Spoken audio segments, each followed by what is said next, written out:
জাতীয় থেকে আন্তর্জাতিক, প্রান্তিক জনপদ থেকে নগর চারপাশে ঠিক কী ঘটছে এই মুহূর্তেই তা নিয়ে আয়োজন এখন চারদিক। আপনাদের সঙ্গে আছি আমি অন্যয় কর্মকার।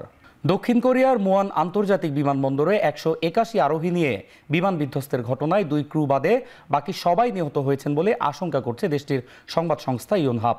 এর মধ্যে উদ্ধার করা হয়েছে 122 জনের মরদেহ। দুর্ঘটনার পর মুয়ান বিমানবন্দরে সব ফ্লাইট বাতিল করা হয়েছে।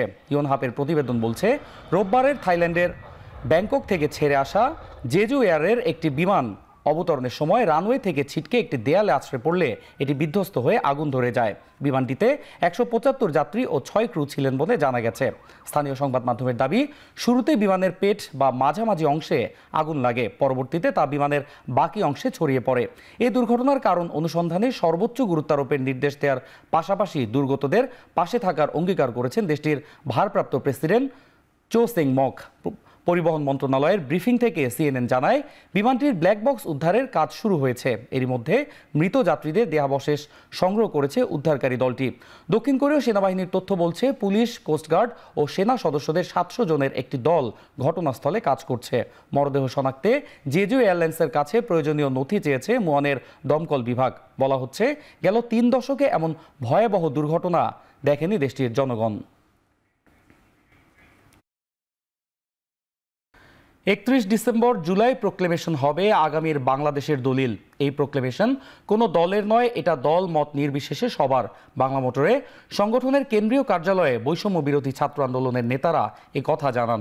এ সময় তারা বলেন, 31 ডিসেম্বর জুলাই বিপ্লবের ঘোষণাপত্র হবে 24-এর লিখিত দলিল। 31 ডিসেম্বর নাৎসিবাদী দল আওয়ামী লীগকে ইশতেহারের মাধ্যমে অপ্রাসঙ্গিক ঘোষণা করা হবে বলেও জানান ছাত্র নেতারা। এই যে আমাদের জুলাই বিপ্লব, এই বিপ্লব থেকে আগামী বাংলাদেশের মানুষ যারা এই অভ্যুত্থানের সাথে সম্পৃক্ত ছিল, যারা ফ্যাসিস্ট বিরোধী আন্দোলনে প্রত্যক্ষ এবং পরোক্ষভাবে অংশগ্রহণ করেছিল, তাদের প্রত্যাশা কি, আশা আকাঙ্ক্ষা কি।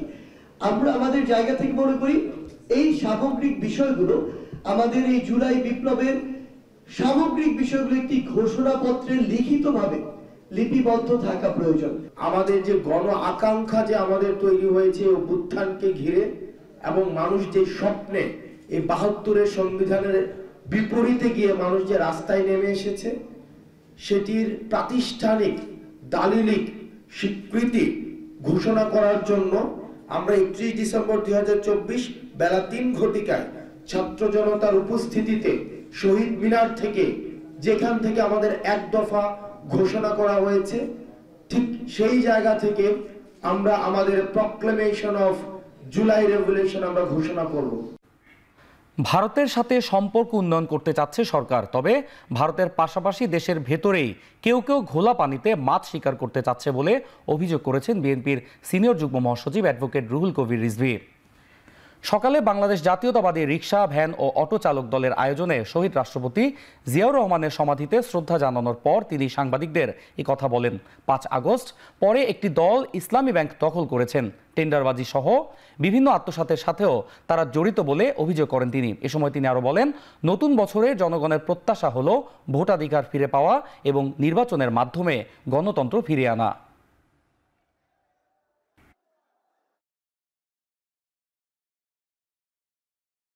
আমি সেই রাজনৈতিক দলটিকে বলতে চাই, খুব নীরবে নিভৃতে সবকিছু অপকর্মের সাথে আপনারা জড়িত। শেখ হাসিনার ব্যাংক আত্মসাতের পর, 5ই আগস্টের পর আপনাদের আত্মসাতও তো জনগণ দেখেছে। কারা পায়ের রগ কাটে তাদেরকে তো জনগণ ঠিকই জানে, চেনে। সুতরাং খুব ঘোলা পানিতে মাছ শিকার করার চেষ্টা করছে। আপনাদের 71-এর অর্জন কি? আপনারা 71-এর বিরোধিতা করেছেন। আপনারা বলেন যে শেখ হাসিনার সব মাফ করে দেবেন, ভারতের সাথে সম্পর্ক উন্নয়ন করবেন। তো এর মধ্যে দিয়ে তো প্রমাণিত হয় যে আপনারা হচ্ছে ন্যায় নীতির পরোয়া করেন না। আপনারা রাজনীতির নামে ধান্দাবাজি করেন, আপনারা অন্য কিছু করেন না।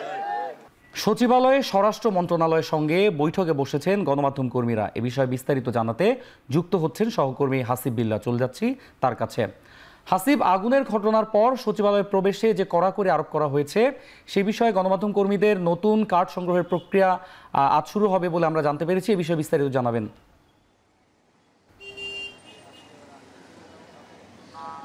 অন্ময়, সাংবাদিকদের প্রবেশের বিষয়টি আজকেই সে শুরু হবে কিনা এমনটি আমরা নিশ্চিত হতে পারিনি। যারা সচিবালয় সাংবাদিকদের সংগঠন বিএসআরএফের নেতারা ২০ জন সদস্য কিছুক্ষণ আগে স্বরাষ্ট্র মন্ত্রণালয়ে বৈঠকে গিয়েছেন এবং সেখানে সিদ্ধান্ত হবে যে সাংবাদিকদের জন্য যে অ্যাক্রিডিটেশন পাস থাকে সেই পাসের মাধ্যমে, যে পুরনো পাস, সেই পাসের মাধ্যমেই সাংবাদিকরা প্রবেশ করতে পারবেন নাকি আবার তাদের জন্য নতুন করে পাস ইস্যু করতে হবে।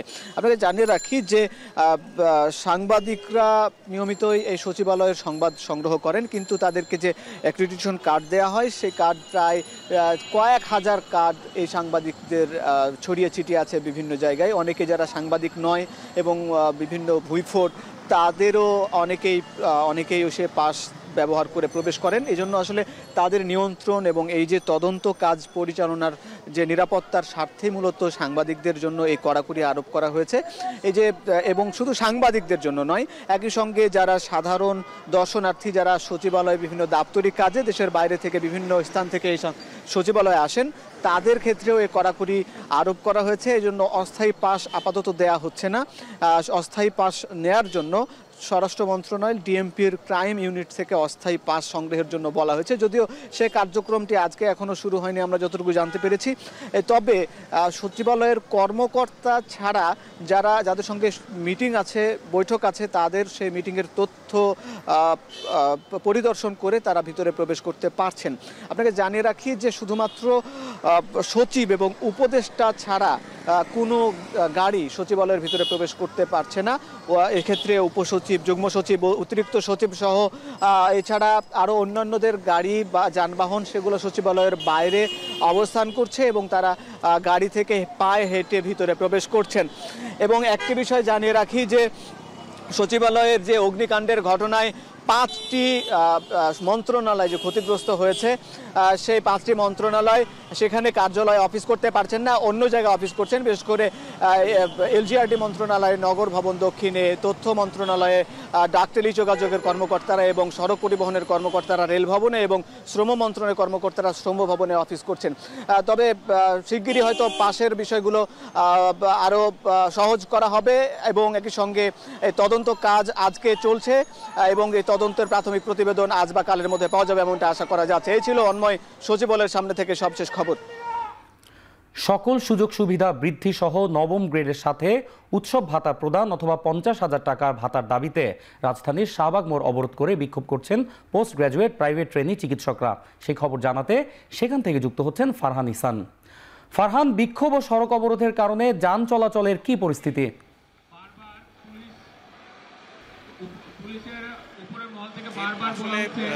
আজকে সকাল থেকেই এখানে ট্রেনি চিকিৎসকরা অবরোধ কর্মসূচি পালন করছে। গত কিছুদিন ধরেই কিন্তু তারা এই বেসরকারি ট্রেনি চিকিৎসকরা তারা দাবি করছিল যে তাদের বেতন ভাতা 25,000 থেকে 30,000 টাকা করার জন্য। সেই দাবি কিন্তু ইতিমধ্যেই মেনে নেওয়া হয়েছে, কিন্তু তারপরেও কিন্তু এখনো তারা সড়ক অবরোধ দেখছে, যার কারণে সাধারণ মানুষ কিন্তু নানা ধরনের সমস্যায় পড়ছে। আমরা ইতিমধ্যে দেখতে পাচ্ছি শাহবাগের চারপাশ জুড়ে তারা আসলে মূলত তাদের দাবি দেওয়া নিয়ে বিক্ষোভ করেই যাচ্ছে। এখানকার ট্রেনি চিকিৎসকদেরকে আমি কয়েকজনের সাথে কথা বলেছিলাম, তাদেরকে জিজ্ঞেস করেছিলাম যে তারা মূলত তাদের দাবি তো কয়েকদিন আগে মেনে নেওয়া হয়েছে, তারা কেন এখনো অবরোধ ছাড়ছে না। তো তাদের মূলত আশাটা হচ্ছে তারা এটার জন্য প্রজ্ঞাপন চাচ্ছে এবং 50,000 টাকা ভাতা না করা পর্যন্ত তারা আসলে রাজপথ ছাড়তে যাচ্ছে না। এখন পর্যন্ত দেখা যাচ্ছে বেসরকারি চিকিৎসকদের সাথে আশেপাশে বেসরকারি চিকিৎসকদের পাশাপাশি এখানে অন্যান্য ডিপার্টমেন্টের চিকিৎসকরাও এসেছেন এবং তাদেরকে সমর্থন জানাচ্ছেন। এখানে চিকিৎসকদের পাশাপাশি তাদের শিক্ষকরাও কিন্তু তাদেরকে বিভিন্ন সময় এসে আলোচনায় অংশগ্রহণ করছেন এবং তাদের সম্মতি জানাচ্ছেন। মূল কথা, এর আগে কিন্তু গত 14ই ডিসেম্বর তারা এখানে এসে মশাল মিছিল করেছিল এবং 22শে ডিসেম্বর তারা কিন্তু এখানে বিক্ষোভ মিছিল করেছে। সেই সময় কিন্তু তাদের দাবি দেওয়া মেনে নেওয়া হয়, কিন্তু এরপরে পরবর্তীতে আমরা দেখতে পাচ্ছি যে এখনো কিন্তু তারা রাজপথ ছাড়েননি এবং তারা আশা করছেন যে তাদের এই দাবি দেওয়া মেটানোর পাশাপাশি তাদের এই প্রজ্ঞাপনটা জারি করা হবে এবং তাদের যে ভাতা, যেটা 25,000 থেকে 30,000 করা হয়েছে, শুধু তাই নয়, তারা যাচ্ছে যে 50,000 ভাতা চাচ্ছেন। তারা যাচ্ছেন যে তাদের পারিবারিক দিকটা বিবেচনা করার জন্য, কারণ ডাক্তাররা যেভাবে চিকিৎসা সেবা দিয়ে থাকেন বা যেভাবে তারা সেবা দেন সেই সেবার নিরীক্ষে তারা 50,000 টাকা বেতন দাবি করছেন। যদিও আমরা দেখতে পাচ্ছি রাজপথের অবস্থা খুবই খারাপ, বিশেষ করে চারপাশের রাস্তা বন্ধ করার কারণে সাধারণ মানুষজন কিন্তু নানা রকমের সমস্যায় ভুগছেন এবং এখন পর্যন্ত আমরা কিন্তু দেখতে পাচ্ছি যে চারপাশে রাস্তার যান চলাচল বন্ধ আছে। বিশেষ করে শাহবাগের বারডেম হাসপাতালের পাশ কিংবা টিএসসি এবং চারপাশে অর্থাৎ রমনার পাশের দিকেও আমরা দেখতে পাচ্ছি রাস্তা বন্ধ আছে। আমরা যদি এখন দু একজন চিকিৎসকের সাথে কথা বলি। ডক্টরস ফর জাস্টিস আয়োজিত আজকে বাংলাদেশের এই ছিল আমার কাছে সর্বশেষ তথ্য। সবচেয়ে গুরুত্বপূর্ণ শেরপুরে বাস ও সিএনজি অটোরিকশা সংঘর্ষে 2 নারী সহ 5 জন নিহত হয়েছেন। নিহত সবাই সিএনজি অটোরিকশার যাত্রী। গুরুতর অবস্থায় চালককে উদ্ধার করে হাসপাতালে ভর্তি করা হয়েছে। ফায়ার সার্ভিস জানায়, ময়মনসিংহ থেকে 5 জন যাত্রী নিয়ে একটি অটোরিকশা শেরপুর শহরের দিকে যাচ্ছিল। সদর উপজেলার ভাতশালা জোড়া পাম্প এলাকায় পৌঁছালে বিপরীত দিক থেকে আসা ঢাকাগামী একটি যাত্রীবাহী বাসের সঙ্গে সংঘর্ষ হয়। এতে দুমড়ে মুচড়ে যায় অটোরিকশাটি। ঘটনাস্থলে নিহত হন 2 নারী সহ সিএনজি অটোরিকশার 5 যাত্রী। গুরুতর অবস্থায় চালককে উদ্ধার করে সদর হাসপাতালে ভর্তি করা হয়। দুর্ঘটনার পর পালিয়ে যায় বাসের চালক। পরে বাসটি জব্দ করে পুলিশ। এদিকে দুর্ঘটনার কারণে ঢাকা শেরপুর ময়মনসিংহ আঞ্চলিক মহাসড়কে তাৎক্ষণিক যানজটের সৃষ্টি হয়।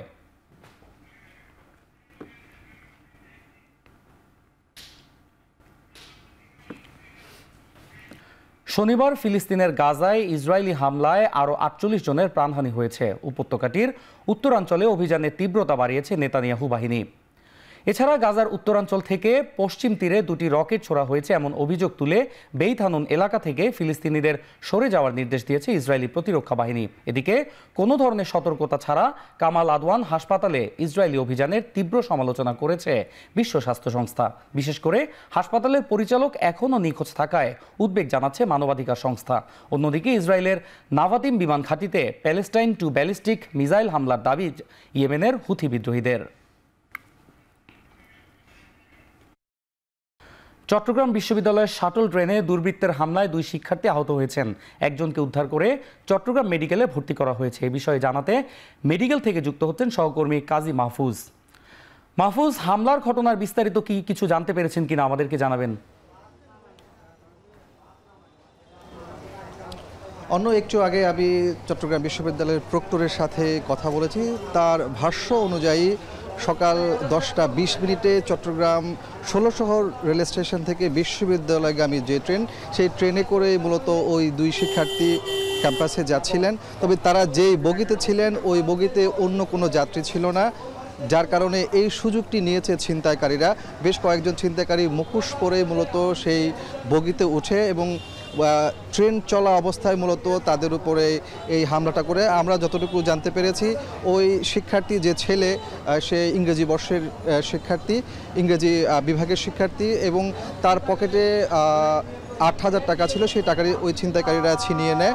এরপরে আসলে যখন তাদের কাছ থেকে মোবাইল নিয়ে যাওয়ার চেষ্টা করছিল ছিনতাইকারীরা, ওই পর্যায়ে আসলে ধস্তাধস্তির ঘটনা ঘটে। সেই পরিস্থিতিতে আমরা জানতে পেরেছি যে ছিনতাইকারীরা তাদেরকে ধারালো ছুরি দিয়ে হাতে এবং মুখে আঘাত করে এবং তাদের বিশেষ করে ইংরেজি বর্ষের বিভাগের যে শিক্ষার্থী, তার হাত কেটে দেওয়া হয় এবং মুখেও সে আঘাতপ্রাপ্ত হয়। পরবর্তীতে চট্টগ্রাম বিশ্ববিদ্যালয়ের যে মেডিকেল রয়েছে সেখানে তাকে ভর্তি করানো হয়।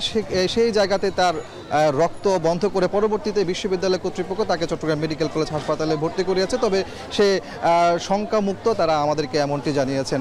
আর এই ছিল আমার কাছে চট্টগ্রাম মেডিকেল কলেজ হাসপাতাল থেকে বিশ্ববিদ্যালয়ের শিক্ষার্থীদের ছিনতাইয়ের কবলে পড়ার ঘটনার সবশেষ অন্যায়। বিপিএল এর টিকিট বেচাকেনা নিয়ে উত্তেজনা বিরাজ করছে মিরপুর শেরেবাংলা স্টেডিয়ামে। এ বিষয়ে বিস্তারিত জানাতে মিরপুর স্টেডিয়াম থেকে আমাদের সাথে যুক্ত হবেন সহকর্মী রেদওয়ান শাওন। রেদওয়ান, টিকিট নিয়ে ক্রেতাদের ক্ষোভের আসলে কারণ কি?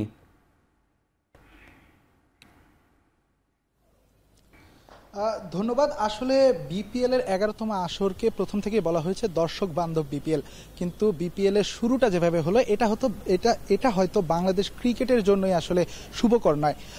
আজকে বিপিএল এর শুরু হওয়ার এখনো 25 ঘন্টা বাকি। 25 ঘন্টা আগে আসলে দর্শকরাই জানে না আসলে টিকিটটা কিভাবে পাবে। শুধু দর্শকরা না, আমরা যারা গণমাধ্যম এখানে কাজ করছি তারাও আসলে ঠিক 12টা পর্যন্ত জানতাম না টিকিটটা কিভাবে পাবে, অনলাইনে নাকি অফলাইনে। আমরা বিসিবির সাথে যোগাযোগ করা হলে বিসিবি জানায় যে 12টার দিকে আমরা আপনাদেরকে একটা আপডেট দেব, কিন্তু বিগত আসরগুলোতে আমরা যদি দেখি আমরা কিন্তু 3 দিন 2 দিন আগেই জেনে যেতাম আসলে টিকিটের মূল্য কত কিংবা টিকিট ঠিক কোন জায়গা থেকে পাওয়া যাবে। তারপরে এখানে সকাল থেকে দর্শকদের মাঝে বেশ ক্ষোভ তৈরি হয় এবং তারা কিন্তু সকাল থেকে লাইনে দাঁড়িয়েছে। আমি বিভিন্ন দর্শকের সাথে কথা বলেছি, কেউ বরিশাল থেকে এসেছেন, কেউ রাজশাহী থেকে এসেছেন আসলে বিপিএল এর খেলা দেখার জন্য, কিন্তু তারা এসে যখন লাইনে দাঁড়িয়েছেন জানানো হয়েছে এখানে তারা টিকিট পাবেন না। ঠিক দর্শকরা সেই মুহূর্তে বিসিবির 2 নম্বর গেটে আসলে বিসিবি ভবনের সামনে একটা আন্দোলনের মতো পরিবেশ তৈরি করে, যেটা নিয়ন্ত্রণে শেষ পর্যন্ত পুলিশ মোতায়েন করতে হয়েছে বিসিবিকে এবং চাপের মুখে দুপুর 12টায় বিসিবি থেকে জানানো হয় অনলাইনে টিকিট পাওয়া যাবে 12টা থেকে এবং অফলাইনের টিকিট বিকেল 4টায় মধুমতি ব্যাংকের 7টি শাখায় পাওয়া যাবে। কিন্তু তারপরে যখন আমরা দর্শকদের সাথে কথা বললাম, দর্শকরা ঠিক তখনও এই ব্যাপারটা জানে না, যেহেতু গণমাধ্যমকে তারা জানিয়েছে, গণমাধ্যমের দ্বারাই আসলে দর্শকদের মাঝে খবরটা পৌঁছায়। যেহেতু দেরি করে গণমাধ্যমকে জানানো হয়েছে, সেক্ষেত্রে দর্শকদের কাছেও সেটা পৌঁছাতে কিছুটা সময় লাগছে। টিকিট নিয়ে এই ছিল আমার কাছে এখন পর্যন্ত শেষ আপডেট। মিরপুর শেরেবাংলা স্টেডিয়াম থেকে পরবর্তী আপডেটে আপনাদেরকে সর্বশেষ তথ্যটা জানাবো। মিরপুর স্টেডিয়াম থেকে যুক্ত ছিলেন সহকর্মী রেদওয়ান শাওন। শেষ করছি এখন 4 দিক। এতক্ষণ সঙ্গে থাকার জন্য ধন্যবাদ।